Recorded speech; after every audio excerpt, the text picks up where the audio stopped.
Bonjour à tous, c'est Sensegan, j'espère que vous allez bien. On se retrouve pour une nouvelle vidéo, mon top 7 des Kage par puissance, car dans l'histoire de Konoha, il y a eu 7 Kage, un montré dans Naruto, puis 5 autres montrés dans Naruto Shippuden, et enfin le dernier montré dans Boruto Next Generation. Ces Hokage-là sont redoutés par leur puissance et ont créé des alliances dévastatrices comme l'alliance Shinobi contre un certain Madara et un certain Obito, et qui a causé énormément de pertes. Et d'autres Hokage sont légèrement ou parfois largement moins forts que d'autres Hokage. Du coup, c'est pour ça que je vais faire mon top 7. Bien sûr, je me suis aidé du databook et du classement un peu de Masashi Kishimoto qui l'a déjà fait. Je me suis dit, tiens, ça pourrait être intéressant que je le fais aussi. Voilà, comme ça c'est fait. Et voilà. Donc du coup, on commence par la 7ème position que j'ai attribuée à Tsunade Senju. Elle a une force dévastatrice, mais elle est plus connue pour sa médecine. C'est le médecin le plus talentueux de Konoha. Mais malheureusement, elle nous a montré une très très grosse faiblesse lors de l'attaque de Pain. Elle a clairement dit dans les scans, dans le manga, mais jamais dans l'anime, que sans Naruto, le village aurait été détruit. Naruto, à ce stade-là, qui avait déjà atteint le niveau Kage, avait déjà dépassé Tsunade niveau puissance, car il avait atteint une plus grosse force que Tsunade, et enfin, il avait atteint un mental plus gros qu'un Hokage, et c'est là où on a remarqué que Tsunade devenait faible, malgré qu'elle a quand même plutôt bien réussi à s'en charger de la situation. Elle n'a pas su protéger Kakashi comme il le fallait, etc. Et par exemple, elle a fait mourir pas mal de shinobi, elle a été inconsciente à ne pas arrêter Hinata, et ça, c'est énormément de choses qu'il ne faut pas laisser passer. Mais bon, voilà, sinon ça reste quand même une Hokage très forte, et elle est dans le top 5 ou dans le top 10, ouais je dirais plutôt dans le top 10 des Kage les plus puissants. Voilà, comme Madara avait dit qu'elle était plus forte que les autres Kage, donc plus fort que le Reikage, le Tsuchikage, le Mizukage, ou encore le Kazekage. Et on a oublié de prendre en compte qu'ils avaient plus énormément de chakra à force de se battre, etc. Mais même, Madara l'a dit, et c'était compliqué de tenir tête face à Madara, mais elle l'a quand même fait, donc bravo à elle. 6ème place, Hiruzen Sarutobi. Et là, je vais m'expliquer pourquoi je l'ai mis dans ce top 6 et pourquoi il mérite tout simplement pas plus haut ni plus bas. Donc c'est très simple. Déjà, quand on l'a fait montrer, il avait un âge très avancé, il était vieux, il a une réserve de chakra très limitée, et on a vu comme des techniques malgré tout dévastatrices contre Orochimaru, mais contre Orochimaru, il est à 75% de sa puissance, contre un Orochimaru à 50% de sa puissance qui commençait vraiment à être malade. Et pour un Hokage, mourir contre quelqu'un qui est malade, c'est vraiment pas ouf. Malgré tout ça, on a vu comme des techniques assez dévastatrices, mais on n'a pas forcément eu plus de détails. Je sais qu'en Edo Tensei, il est très très fort, mais pour moi, je parle de sa forme quand il est vivant. Du coup, je ne sais pas vraiment si il méritait plus haut, mais pour moi, je pense que ça lui attribue vraiment assez bien. Ses qualités, c'est qu'il maîtrise quand même le katon à la perfection, mais sans plus. Donc voilà, on arrive dans ce top 5.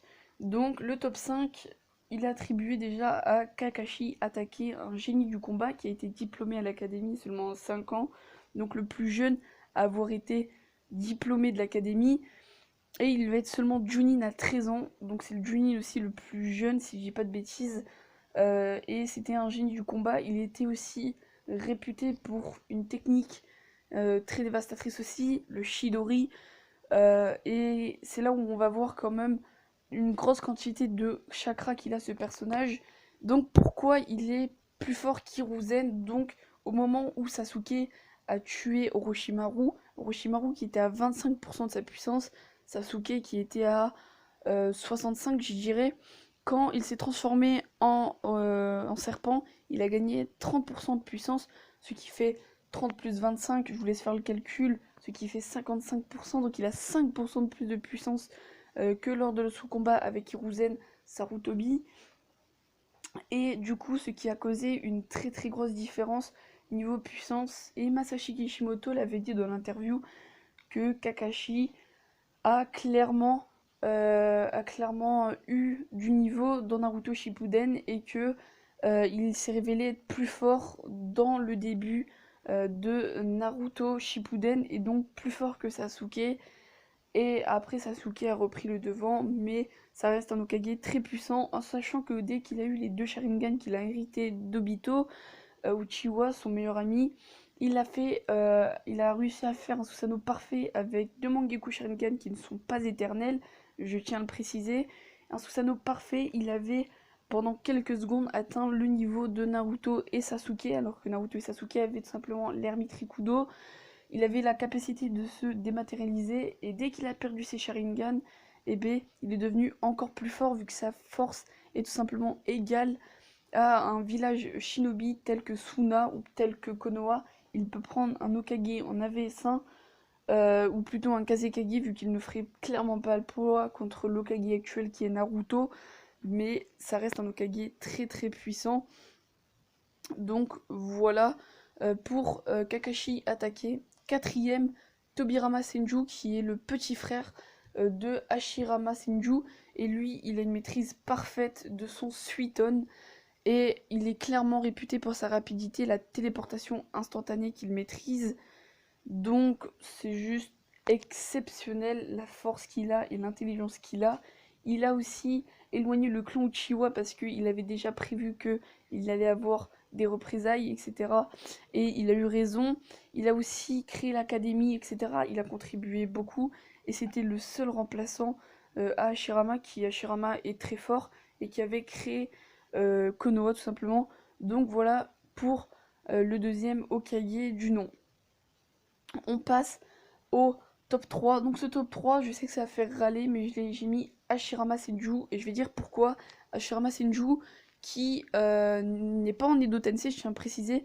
Il a rivalisé avec Madara, donc avec un Susanoo parfait, un Kyuubi à 100% et un Madara à 75%.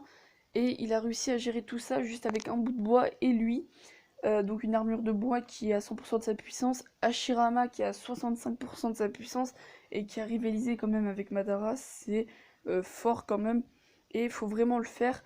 Donc voilà, il va aussi réussir à tuer Madara, mais après la mort d'Hashirama restera inconnue et c'est pour ça que Tobirama va être élu Hokage, le meilleur remplaçant pour Konoha. Ensuite on passe au deuxième, donc ce deuxième qui a régné 9 mois sur Konoha, c'est le grand Minato Namikaze. Pour vous prouver sa puissance, il a vaincu 1000 shinobi en une seconde, et je parle pas de sa forme Edo Tensei bien entendu, donc c'est juste exceptionnel.